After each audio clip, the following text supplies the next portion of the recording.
졸라매는 오늘도 허리띠를 꽉 졸라맸습니다. 아침에 일어나면 제일 먼저 하는 일입니다. 이제는 습관처럼 굳어져 버렸습니다. 지식은 많아졌습니다. 유튜브도 보고 책도 읽고 강의도 들었습니다. 그런데 이상하게도 지갑은 여전히 얇습니다.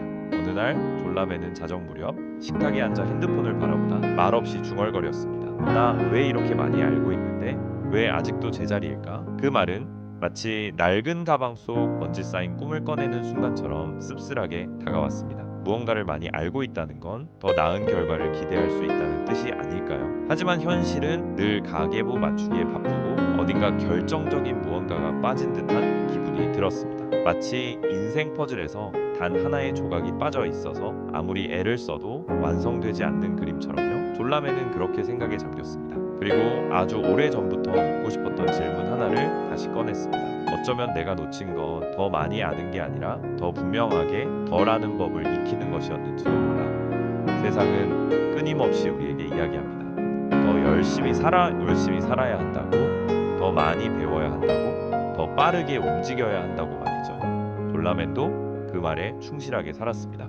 하지만 돌아보니 그는 정보의 바다 한가운데서 길을 잃고 있었습니다. 그때 졸라매는 마주하게 됩니다. 삶의 첫 번째 전환점이 되는 원칙, 바로 비교의 원칙입니다. 세상은 수많은 기회를 우리 앞에 늘어놓습니다. 하지만 그중 9개는 기회의 얼굴을 한 혼란이었습니다.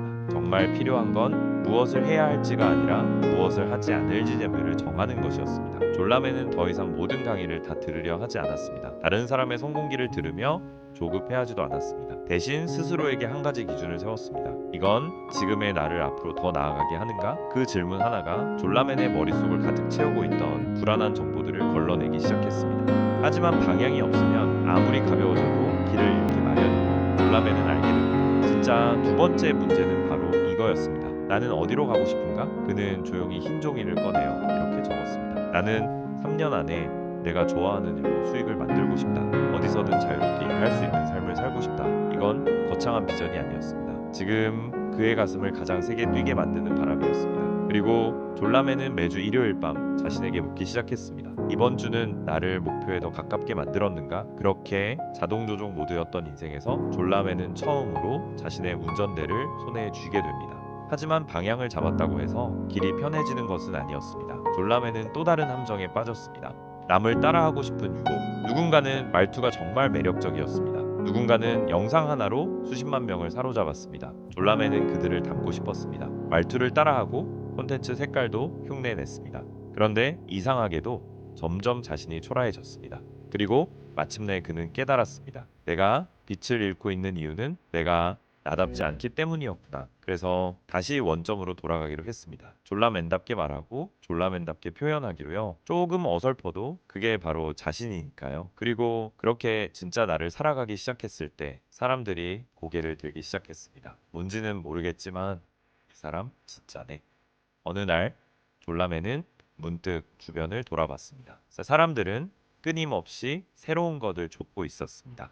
최신 트렌드, 빠른 돈, 대박 아이템들. 하지만 졸라매는 아주 평범한 도시락 앱을 운영하는 한 여성을 보게 되었습니다. 그녀는 특별한 것을 발명하지 않았습니다. 다만 정성스럽게 만든 집밥을 따뜻하게 포장해 전달했을 뿐입니다. 그런데 결과는 폭발적이었습니다. 사람들은 밥이 아니라 위로를 원하고 있었던 것이었습니다. 단순한 해결책이 아니라 진심 어린 손길이 필요했던 거지요. 졸라매는 그 장면을 보고 배웠습니다. 세상이 놓치고 있는 건 아주 작고도 본질적인 것들이라는 사실을요. 지금 내가 있는 자리에서도 새로운 시선으로 바라볼 수 있다면 그게 진짜 기회가 될 수 있겠구나. 그리고 마지막으로 졸라맨이 배운 건 기다림의 기술이었습니다. 모두가 6개월 만에 억대 수익이라 말하는 시대, 졸라맨은 그 말에 더 이상 흔들리지 않기로 했습니다. 왜냐하면 그는 깨달았기 때문입니다.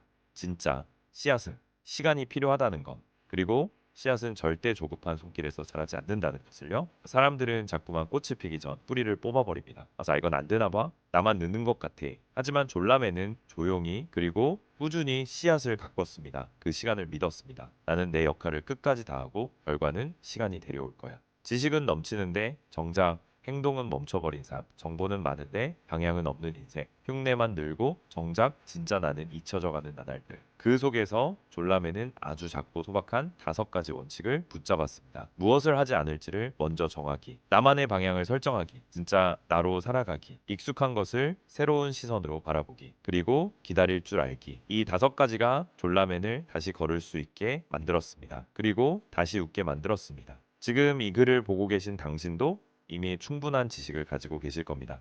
이제 필요한 건 그 지식을 움직이는 방향, 그리고 그것을 밀어붙일 용기와 기다림입니다. 오늘도 허리띠를 졸라매며 하루를 버티고 계신 당신께 졸라매는 이렇게 말합니다. 이제 푸는 법도 배워야 할 때입니다.